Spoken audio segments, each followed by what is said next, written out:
Rašydami savo gyvenimo knygą, pastebime, kokį skaitytoją jį patraukė.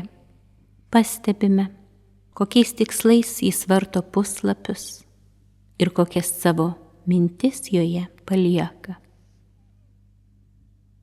Koks gyvenimas mūsų, mielieji, kaip už lango diena,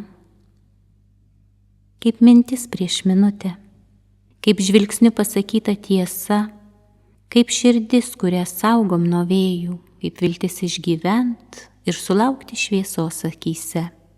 Koksai žvilgsnis mūsų, mielieji, kaip ir tas, į kurį tu žvelgi, kaip paskendę gelmiai tyros akys, kuriomis vis geri ir geri pažinimą gyvenimo. Kaip matai, kaip eini, kaip pasveikini saulę ir dangų. Kokia meilė mūsų, mielieji.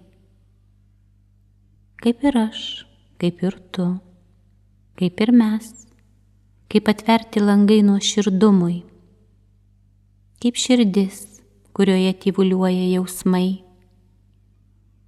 kaip sparnuota kūryba į žemę atėjus, pakylėjantį žvilgsnį dangun ir gyvenimą mūsų, mielieji.